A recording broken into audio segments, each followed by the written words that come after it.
buat Kak Kira sendiri udah masuk partai nih, apa sih pengalaman dia? Bahwa skill komunikasi itu penting, skill negosiasi itu penting. Dekat dengan rakyat itu harus jujur,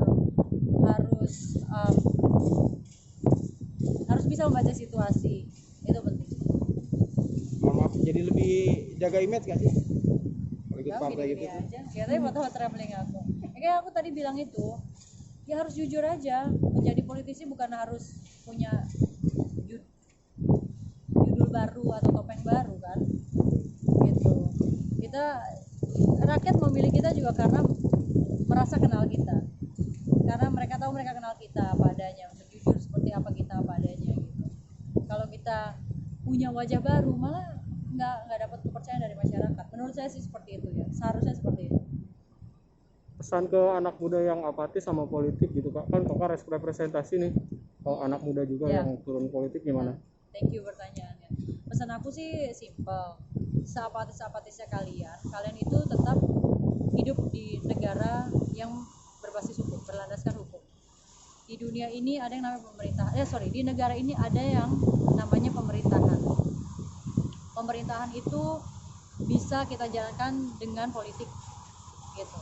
Keputusan apapun dari kalian bisa ambil cicilan handphone, sampai bisa masuk sekolah, sampai kita ini harus pakai masker sekarang, itu dilandaskan oleh keputusan politik atas negosiasi politik. Kalian bisa berbisnis, memulai startup, punya investasi, semua itu adalah keputusan politik. Jadi menurut saya sih tidak ada baiknya untuk apatis terhadap politik, tapi pilihlah yang sesuai dengan keyakinan kamu, dengan apa yang kamu mau, dengan ideologi kamu. Kau maunya mungkin menjadi pebisnis, oke. Kira-kira partai mana yang mendukung cita-cita kamu nantinya? Kamu Marhain, kalau penganut Marhainisme, kamu tahu partai mana yang harus kamu pilih, yang harus kamu coblos nantinya gitu. Posisi politis kalau Jering itu kan kemarin katanya freedom of speech ke pro kontra freedom of speech dan lain sebagainya. Posisi politis menurut Kak Kirana gimana? Tanggapannya buat penangkapan Jering segala macam. Oh, Jering. Jering. Kirain Giring. Jering. Oke, aku mengerti freedom of speech. Ya. Aku juga seseorang yang tidak mau dibatasi berekspresi.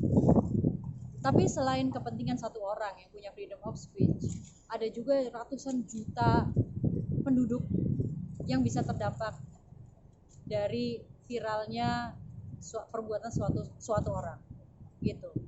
Jadi dalam kita melihat suatu kasus itu nggak bisa ngelihat satu sudut pandang aja. Kita harus lihat dari sudut pandang yang lain gitu. Oke, kita ngomongin freedom of speech. Bagaimana dengan dampak orang-orang lain yang kalau jadi tidak pakai masker atau kalau jadi berkerumun di tempat banyak? Karena katanya percaya COVID tapi tidak yakin COVID sebahaya itu. Buat yang sehat mungkin tidak bahaya, buat yang sakit gimana? Jadi gitu loh. Sure, dalam satu sudut pandang freedom of speech itu penting. Tapi kita lihat lagi juga dari sudut pandang yang lain. Dari situ kita bisa menentukan suatu kasus. Harus awalnya gini. Yang harus aku terapkan di diri aku dan aku juga menyarankan ke teman-teman semua adalah mulailah adil sejak dalam pikiran.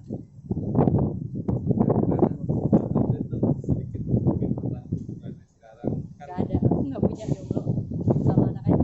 Oh gitu. Sama yang bule terakhir kemarin? Udah gak ada. Udah berapa lama Kak? Udah lama. Februari. Berarti masih fokus untuk cari pasangan atau mungkin udah? Fokus cari duit. Lagi pandemi nih, harus fokus sama kesejahteraan. Halo.